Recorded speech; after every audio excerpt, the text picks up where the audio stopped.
memang tidak mudah untuk melaksanakan hal tersebut karenanya memang pihak-pihak yang terkait harus bisa melakukan evaluasi total. Menanggapi tragedi keracunan massal para murid dari makanan MBG, pakar hukum pidana menilai para penyalur makanan dan pihak yang memasok bahan makanan bisa dijerat pidana terkait unsur kelalaian. Selain pidana, para pengelola MBG juga bisa dijerat dengan Undang-Undang Kesehatan hingga Undang-Undang Perlindungan Konsumen terkait distribusi makanan yang tak sesuai standar kesehatan.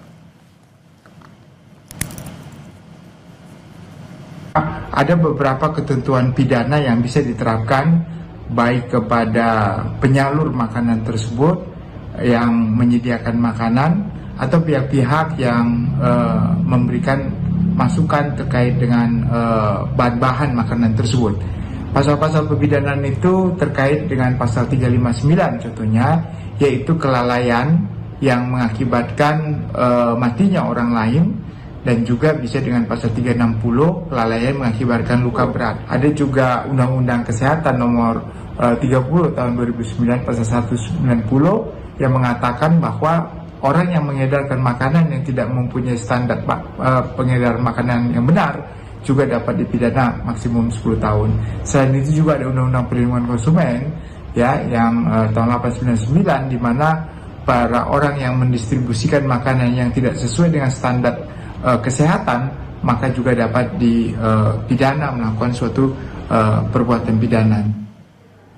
Sementara itu, Ketua DPR RI Puan Maharani meminta pemerintah mengevaluasi total terhadap pelaksanaan program MBG pasca kasus keracunan menimpa sejumlah siswa. Menurut Puan, hal itu perlu dilakukan agar tidak ada lagi siswa yang dirugikan dalam program MBG.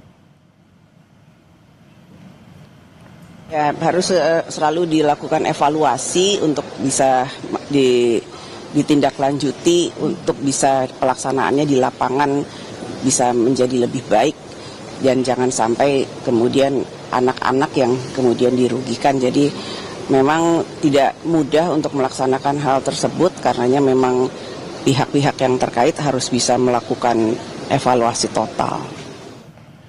Selama 3 hari berturut-turut, ratusan siswa di Kabupaten Bandung Barat, Jawa Barat alami keracunan MBG.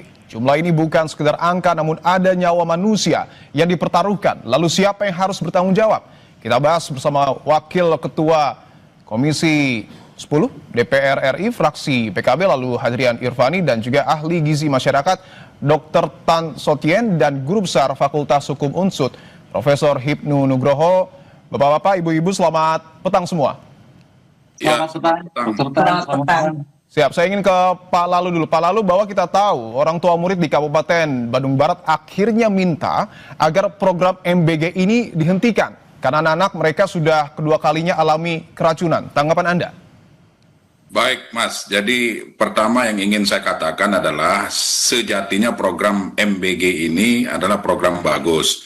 Niatan Presiden Prabowo adalah agar asupan gizi bagi anak-anak usia sekolah betul-betul terjamin sehingga mereka konsentrasi untuk belajar dan siap untuk menuntut ilmu demi masa depan mereka. Kemudian yang kedua, tentu dengan kejadian hari-hari ini yang terus terjadi, maka kami di Komisi 10 meminta kepada Kementerian Pendidikan Dasar dan Menengah, dalam hal ini Pak Mendikdasman, untuk berkomunikasi dengan Kepala BGN. Jangan sampai hal ini terus terulang. Ya, tentu kami meminta agar proses itu dievaluasi. Artinya prinsipnya adalah MBG ini kan tujuannya sangat mulia dan sangat bagus. Kemudian yang perlu dievaluasi ya tentunya adalah proses-proses di lapangan, mulai dari pembelian bahan baku, kemudian proses persiapan dan pengolahan makanan tersebut di dapur, sampai dengan distribusi. Banyak temuan-temuan yang kami dapati di lapangan bahwa ternyata memang betul yang terjadi kadang makanan basi, karena mungkin dimasaknya mulai jam 1 maupun jam 2 dini hari.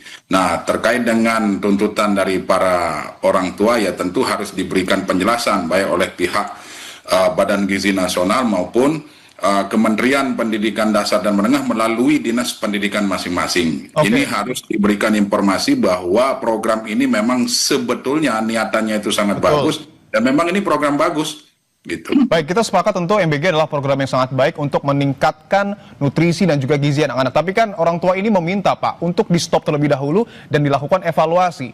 Anda dari DPR, Komisi 10 dan fraksi PKB sepakat dengan hal itu? Ya tentu kita bersepakat khusus bagi daerah-daerah yang mengalami keracunan ini loh ya, di sekolah-sekolah yang mengalami keracunan, mohon di stop, mohon dievaluasi dulu, disterilkan dulu ketika nanti sudah benar-benar terjamin bahwa kejadian ini tidak akan terulang kembali, monggo dilanjutkan. Oke. Seperti itu.